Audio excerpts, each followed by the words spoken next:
mau berobat, sebulan sekali berobatnya, nggak aktif, Pak. Rumah kebanjiran ini, Pak.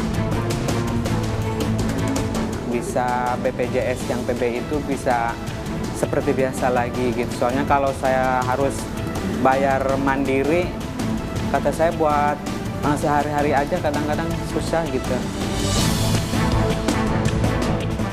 Alokasi nggak berubah ya, ini yang penting dipahami, itu alokasi tidak berubah, hanya dialihkan kepada mereka yang lebih memenuhi kriteria.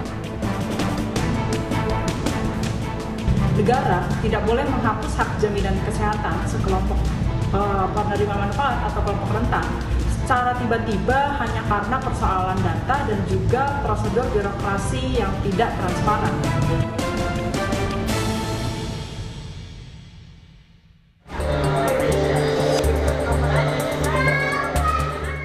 Maeni harus kembali ke rumah karena tidak bisa berobat lagi di rumah sakit umum daerah.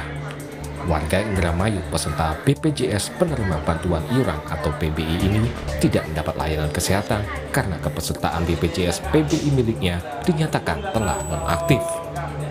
Maeni pun akhirnya hanya bisa menunggu BPJS PBI miliknya diaktifkan kembali agar bisa berobat gratis lagi. Pas sekarang mau berobat, sebulan sekali berobatnya, nggak aktif, Pak. Rumah kebanjiran ini, Pak. Jadi tadi kaget nggak dengan si nonaktifnya itu? Nggak aktif deh tadi tuh, iya pasti, iya di bulan depan. Ya mau diaktifkan, Pak, iya. Hal serupa dialami Ajat. Pedagang es keliling asal Lebak, Banten ini menderita gagal ginjal kronis. Sudah 11 tahun, Ajat harus melakukan cuci darah 2 kali seminggu. Status kepesertaan BPJS PBI-nya dinyatakan nonaktif saat dirinya sedang menjalani cuci darah di rumah sakit. Ke dinas sosial, istri ditolak katanya, ini karena desilnya desil 6 gitu. Katanya, nggak tahu juga, katanya saya udah tergolong orang menengah ke atas gitu kalau udah desil 6. Gitu. Jadi katanya kalau mau aktif lagi harus keadaannya lagi dirawat katanya gitu. Bisa BPJS yang PBI itu bisa seperti biasa lagi gitu. Soalnya kalau saya harus bayar mandiri, kata saya buat sehari-hari aja kadang-kadang susah gitu. Pemerintah menjanjikan peserta BPJS PBI yang telah dinonaktifkan bisa melakukan reaktivasi kepesertaan mereka untuk mendapatkan layanan kesehatan gratis.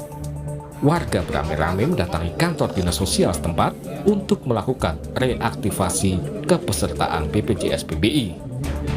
Salah satu warga mengaku rela tidak mendapat bantuan sosial lain demi mendapatkan bantuan pelayanan kesehatan.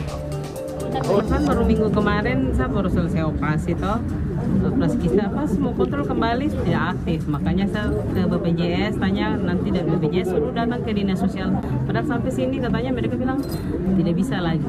Jadi alasannya apa Bu dari sini? Alasannya pokoknya nanti mereka mengutamakan yang emergency, maksudnya yang berobat rawat jalan, yang lagi berobat lah.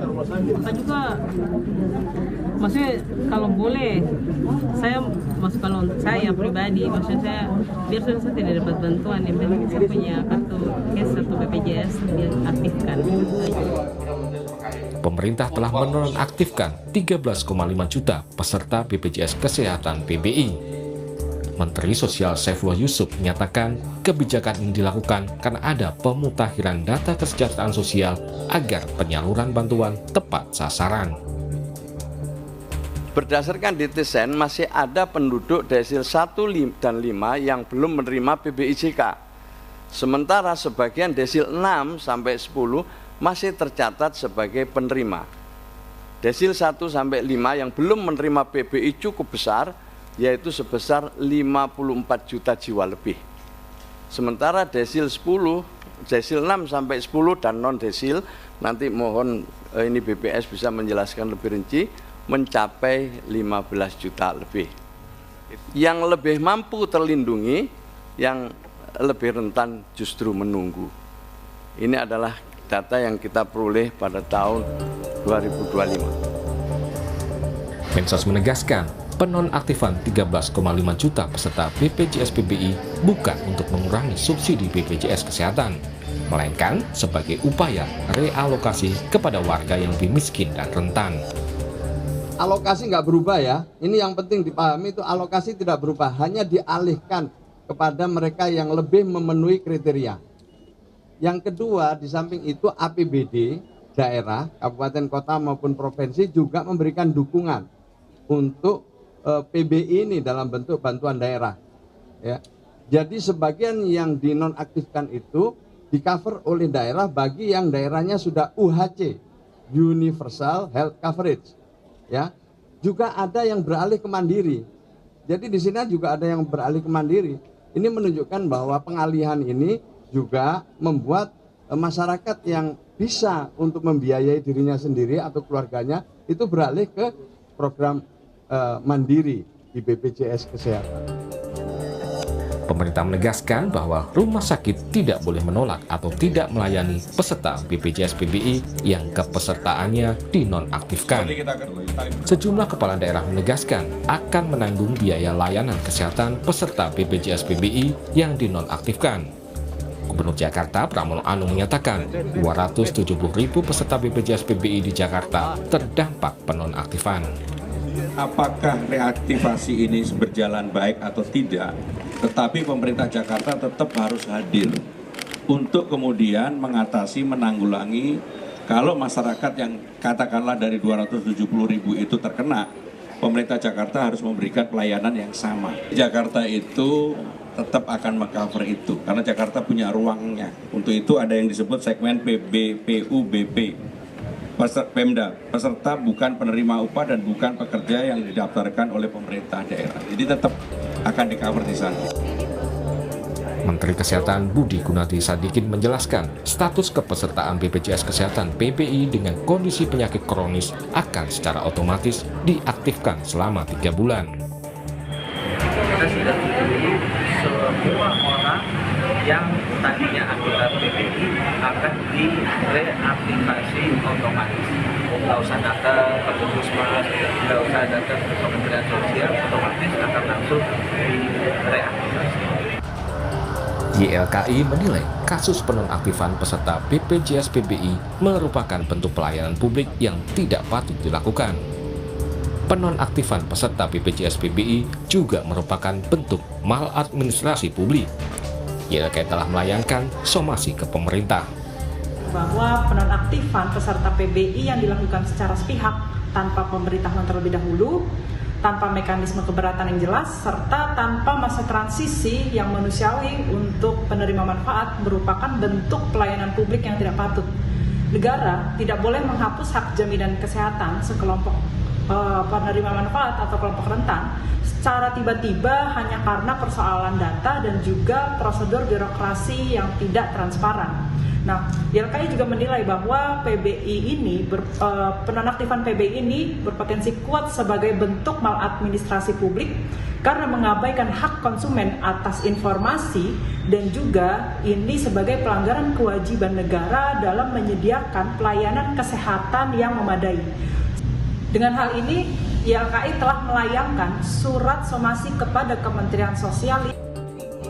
Sementara anggota Komisi 9 DPR RI, Edi Wuryanto, mengingatkan soal solusi jangka panjang dari kasus peserta BPJS PBI ini. Pemerintah harus segera memperbaiki data kesejahteraan masyarakat. Namun, ia pesimis masalah data ini bisa selesai dalam 3 bulan. Berarti kan datanya ini tidak tepat sasaran dan itu efeknya adalah orang miskin yang nggak memperoleh pembiayaan, sementara konstitusi kita sudah jelas, setiap penduduk harus memperoleh akses layanan kesehatan, setiap penduduk wajib menjadi peserta BPJS, dan orang miskin ditanggung oleh negara. Jadi ini persoalan orang miskin, maka kalau mau ada solusi jangka panjang, Badan Pusat Statistik, Kemensos, Kementerian Dalam Negeri, pemerintah daerah, bupati wali kota, termasuk dinas sosial, lurah, camat, ini harus betul-betul memperoleh data dan waktunya hanya 3 bulan. Saya pesimis dengan 3 bulan itu karena pengalaman selama ini persoalan data ini nggak selalu diselesaikan dengan baik. Oleh karena itu Kemensos, terutama BPS, Kemendagri harus bekerja keras. Banyak pihak berharap dengan pembaharuan data, bantuan sosial khususnya BPJS PBI bisa tepat sasaran untuk melindungi masyarakat miskin dari beban biaya kesehatan. Tim Liputan, Kompas TV.